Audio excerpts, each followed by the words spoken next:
ಆತ್ಮೀಯ H16 news ಅರ್ಥಾತ್ ಹೇ ಸೀತಾರಾಮ್ ನ್ಯೂಸದ ವೀಕ್ಷಕರೇ, ನಾನು ನಿಮ್ಮವ ಎಂ ಆಯುಧ ಮಲ್ಲಪ್ಪ ಜೊತೆ ಅವರು. ತಾವು ಈಗ ಸುದ್ದಿಗಳ ಲೋಕಕ್ಕೆ ಎಂಟ್ರಿ ಹೊಡಿತಾ ಇದ್ದೀರಿ.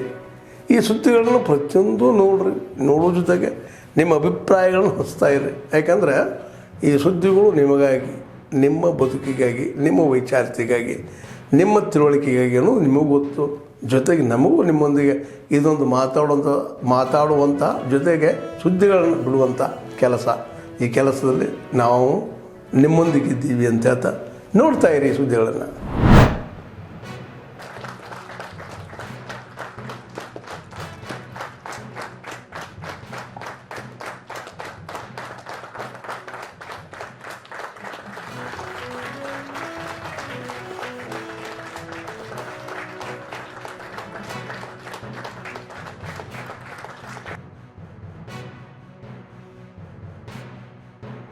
ಪ್ರಸ್ತುತತೆಯನ್ನು ಕಾಪಾಡಿಕೊಳ್ಳೋದು ದೊಡ್ಡ ಸವಾಲಾಗಿದೆ. ಯಾಕಂತಂದರೆ ಅಷ್ಟೊಂದು ವೇಗವಾಗಿ ಜ್ಞಾನ, ವಿಜ್ಞಾನ, ತಂತ್ರಜ್ಞಾನ, ಮಾಹಿತಿ ಅಭಿವೃದ್ಧಿ, ಎಕ್ಸ್ಪೋನೆನ್ಷಿಯಲ್ ಗ್ರೋತ್ ಆಫ್ ಇನ್ಫಾರ್ಮೇಷನ್ ದೊಡ್ಡ ಸವಾಲು. ಹಾಗಾಗಿ ನಾವು ಏನು ನಿಜವಾದ ಅರ್ಥದಲ್ಲಿ ಪಠ್ಯದಲ್ಲಿ ಹೇಳ್ತೇವೆ ಕ್ರಿಟಿಕಲ್ ಥಿಂಕಿಂಗ್ ಇದನ್ನು ನಾವು ಮಾಡ್ಬೋದಾದ ಅಧ್ಯಾಪಕರಾಗಿ, ಅನುಭವಿತ ಉಳ್ಳ ಅಧ್ಯಾಪಕರಾಗಿ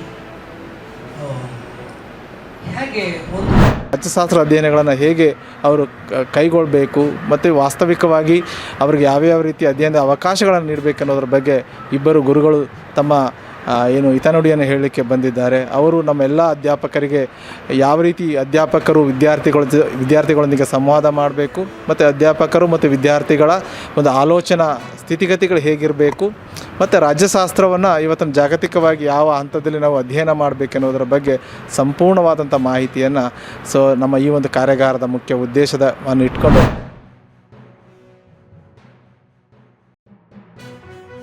ಹೊಸ ಯೂನಿವರ್ಸಿಟಿಗಳು ಏನು ಹೊಸದಾಗಿ 7 ಮಾಡಿದ್ದಾರೆ. ನಾವು ಯಾವ ಯೂನಿವರ್ಸಿಟಿಗಳನ್ನು ಕೂಡ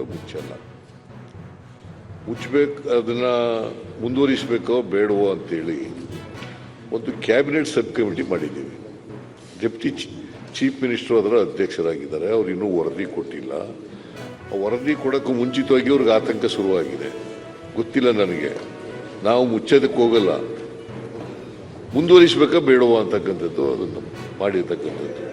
ಇದನ್ನು ಮಾಡಬೇಕಾದಂಥ ಅಗತ್ಯ ಇಲ್ಲ, ಚರ್ಚೆ ಮಾಡಬೇಕು. ಅಡ್ಜರ್ನ್ಮೆಂಟ್ ಮೋಷನ್ ಮೂಲಕ ಚರ್ಚೆ ಮಾಡೋ ಅಂಥ ವಿಚಾರ ಅಲ್ಲ. ಎಲ್ಲ ಕಲಾಪಗಳನ್ನೆಲ್ಲ ಬದಿಗೊತ್ತಿ ಚರ್ಚೆ ಮಾಡಬೇಕು, ಇದು ಅಷ್ಟೊಂದು ಇಂಪಾರ್ಟೆಂಟು, ಮೊನ್ನೆ ನಡೆದಿರ್ತಕ್ಕಂಥದ್ದು, ತೀರ್ಮಾನ ಮಾಡಿದ್ದೀವಿ. ಆ ಥರದ್ದೇನೂ ತೀರ್ಮಾನ ಆಗಿಲ್ಲ. ಅದರಿಂದ ಈಗ ಆತಂಕ ಪಡಬೇಕಾದಂಥ ಅಗತ್ಯ ಇಲ್ಲ. ನಾವು cabinet sub committee meeting report ಬಂದ ಮೇಲೆ ಕ್ಯಾಬಿನೆಟ್ನಲ್ಲಿ ತೀರ್ಮಾನ ಮಾಡಿ ಮುಂದುವರಿಸಬೇಕು ಅಂತ ಬೇಕು. ಇಂಥ ದಿವ್ಯಾಂಗರು ಈ ರಾಷ್ಟ್ರದಲ್ಲಿ 8 ಕೋಟಿ ಕುಟುಂಬ ಇದೆ. ಈ 8 ಕೋಟಿ ಕುಟುಂಬವನ್ನು ಕೂಡ ಮೇಲ್ಪಂಕ್ತಿಗೆ ತರ್ತಕ್ಕಂಥದಕ್ಕೆ 10 ಯೋಜನೆಗಳನ್ನು ಹಾಕಿದ್ದಾರೆ. ನಾವು ಇವತ್ತೇನೋ ಒಂದಷ್ಟು ಅವ್ರಿಗೆ ಮೆಟೀರಿಯಲ್ಸ್ ಕೊಡ್ತಾ ಇದ್ದೀವಿ. ನಾವು ಅವ್ರನ್ನ ಯಾಕೆ ಇಲ್ಲಿ ಕರೆದಿದ್ದೀವಿ ಅಂದರೆ ಅವರು ನಮ್ಮ ಅಣ್ಣ ತಮ್ಮಂದಿರು. ಆ ಹರಿದಂಥ ತಂದೆ ತಾಯಿಗಳಿಗೆ ಗೊತ್ತಿರ್ತದೆ ಅದರ ವೇದನೆ.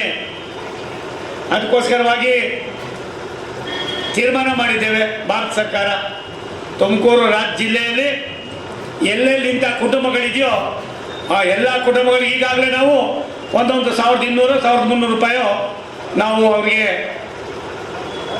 ತಿಂಗಳಿಗೂ ಕೂಡ. ಆದ್ಮೇಲೆ ಎಲ್ಲ ಸುದ್ದಿಗಳನ್ನು ನೋಡಿದ್ರಲ್ಲ, ಏನು ಅನಿಸ್ತು ನಿಮಗೆ?